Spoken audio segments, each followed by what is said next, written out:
Buenas tardes, en este momento nos encontramos con Diego Sharisker, fue presidente de la Federación de Centros Universitarios, líder del movimiento estudiantil y se desenvuelve como dirigente político juvenil, ahora también de un nuevo tiempo.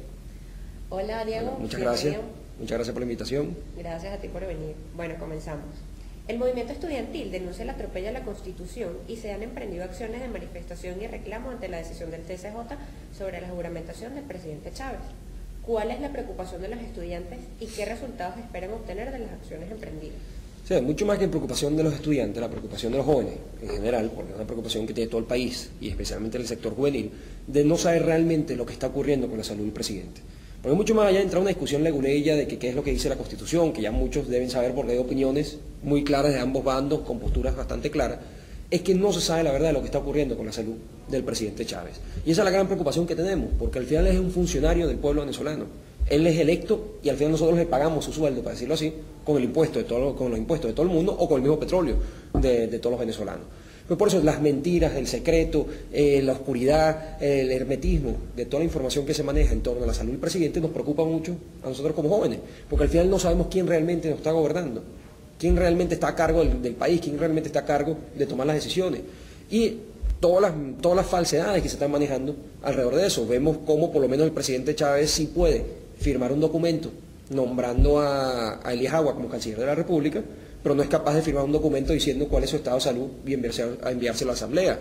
O si es capaz de hablar 20 minutos por teléfono con Nicolás Maduro, pero no es capaz de hablar 5 minutos al pueblo venezolano y saber que él realmente está bien de salud. Pues esa es la gran preocupación que tenemos como jóvenes. ¿Quién nos está gobernando? ¿Por qué hay tanto secretismo y hermetismo alrededor de eso? Y eventualmente, ¿cuándo va a volver el presidente Chávez para ser juramentado? Y si no viene, ¿cuál va a ser el procedimiento que se va a seguir? ¿Cuándo se van a convocar las elecciones? ¿Quiénes serán los candidatos? Y al final, ¿cómo se va a trabajar para resolver los problemas sociales? Porque la gran realidad es que siguen asesinando a venezolanos todos los días en las calles venezolanas, sigue habiendo escasez de productos básicos en los aranceles, sigue habiendo desempleo impresionante y muy alto en el sector juvenil. Por ejemplo, una cifra muy importante es que el año pasado asesinaron a 22.000 venezolanos. El 77% de esos asesinatos, 16.900, fueron jóvenes entre 14 y 30 años. ¿Cuál es el gobierno encargado de responder a ese problema? ¿Dónde está el presidente de la República para atender esto? ¿Y por qué no se termina de decretar la falta temporal o la falta absoluta y avanzamos a reinstitucionalizar la República y volver a un proceso normal de diferencias políticas, pero por lo menos un Estado que esté funcionando y que no esté acéfalo de un presidente? El movimiento estudiantil es catalogado por el oficialismo como un grupo de jóvenes elitescos, sin arraigo social y sin una visión del país clara. ¿Qué elementos puedes distinguir que demuestren esa imagen que ha generado el oficialismo? No, esa es una opinión que ellos pueden tener, pero la gran realidad es que el movimiento estudiantil, a pesar de los calificativos que ellos quieran utilizar, ha sido el único movimiento social realmente con vínculos directos con la población venezolana. Tanta fue la credibilidad que en el 2007 se derrotó la reforma constitucional gracias a la campaña que hicieron los estudiantes a nivel nacional. Tanto es la credibilidad del movimiento estudiantil que muchos diputados pasaron de ser dirigentes estudiantiles a ser diputados a la Asamblea Nacional en el año 2010 cuando fueron electos como diputados jóvenes. Tanto ha sido el arraigo del movimiento estudiantil con el pueblo venezolano que todavía escuchamos, con toda la coyuntura que está pasando ahorita, de que el pueblo quiere ver más al movimiento estudiantil en la calle y quiere escuchar más las opiniones de los jóvenes. Pero esas son opiniones de aquellos que saben que no tienen juventud, que no tienen una juventud que progresa, no tienen una juventud realmente que va transformando, sino que las mismas imágenes o caras jóvenes que tiene el gobierno hacía lo mismo que han tenido en el 2007. Mientras que nosotros pasamos por una generación del 2007 con sus dirigentes estudiantiles, en el 2008 tuvimos otros dirigentes estudiantiles, en el 2009 otros, en mi caso que me tocó estar durante el 2010, y ya hoy en día tenemos dirigentes estudiantiles muy distintos a lo que teníamos antes. Eso demuestra un movimiento estudiantil que se va renovando y que hay nuevos liderazgos que surgen constantemente. Ahí está el caso por lo menos de Robert Serra. Robert Serra es diputado de la Asamblea Nacional, ni siquiera es de una universidad pública, es de una universidad privada como la Universidad Católica. Pues él es el primero que dice que somos elitescos del movimiento estudiantil cuando él viene de la universidad privada y no conoce la realidad de una universidad pública. ¿Consideras que el marco jurídico venezolano fortalece el desarrollo de la juventud venezolana? Relativamente, pues mucho más allá del marco jurídico, porque el marco jurídico es para la población en general, son las políticas efectuadas o las políticas tomadas por parte del gobierno. Vemos una política juvenil muy mala, de realmente que no cumple con las necesidades de la juventud venezolana. Vemos por lo menos una política habitacional que no va dirigida hacia la juventud, cuando es la juventud la que encuentra mayor dificultad para independizarse y conseguir una vivienda propia. Vemos que todavía no hay por lo menos un marco jurídico para una ley de primer empleo para que el joven no solamente consiga el primer empleo, porque el problema no es conseguir el primer empleo, sino el primero, el segundo, el tercero, porque al joven se le complica conseguir empleo en cualquier etapa. No solamente el primero porque no tiene experiencia, sino que lo botan del primer trabajo y no lo quieren contratar en el segundo trabajo porque todavía es muy joven y no tiene suficiente experiencia.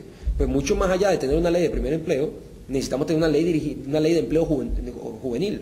Y eso es lo que realmente creemos nosotros que necesita nuestro país. Vemos el caso de la inseguridad dirigida hacia la juventud. Casi el 90%, pues ya lo dije, el año pasado fueron 77% de los jóvenes, de los asesinados fueron jóvenes, y casi el 80% de los victimarios, pues los asesinos, son jóvenes también. Pues ¿cuál es la respuesta por parte del Estado para prevenir estos casos de inseguridad? 1 de cada 3 embarazos en Venezuela son embarazos precoces, de menores de edad. Pues también, ¿cuál es la política del Estado en torno al embarazo precoz? Todas esas cosas son preguntas que tenemos nosotros que el Estado debería tener respuesta. Y nosotros estamos elaborando nuestras propias respuestas para proponerlas al gobierno. Pero hay un Ministerio de la Juventud que ni siquiera da la cara, nunca convoca a aquellos que pensamos distinto al gobierno nacional y tampoco busca el diálogo y la discusión entre los sectores políticos. Pero el llamado a nosotros es justamente abrir esa discusión, abrir ese debate y permitir escuchar todas las opiniones, que al final todas las opiniones son válidas, al final se tomará una sola decisión, pero hay que escuchar las opiniones de todo el mundo antes de tener una postura muy fija. Okay. ¿Cuál consideras debería ser el rol de los diputados más jóvenes de la Asamblea Nacional? El rol obviamente principalmente es luchar por los intereses de la juventud, como estaba diciendo antes, el tema del desarme juvenil, el tema del empleo juvenil, el tema de la alimentación. Nosotros somos una generación que nos calificamos como los jóvenes, la generación de los arrimados, porque vivimos arrimados con nuestros papás, vivimos arrimados con los tíos, con los suegros, con los familiares, porque si yo el día de mañana me quiero casar con mi novia, yo no tengo manera de independizarme y comprar otra casa propia o alquilar una casa propia, yo no tengo manera de cómo comprar un vehículo propio. Pero al final siempre voy a vivir arrimado con mi familia y esa no es la manera para poder progresar en un país. La expectativa de un joven no puede ser estar hasta los 30 años viviendo con sus padres, o hasta los 40 años, 35 años viviendo con sus padres. La expectativa tiene que ser tener un sueldo lo suficientemente bueno para poder comprar una vivienda.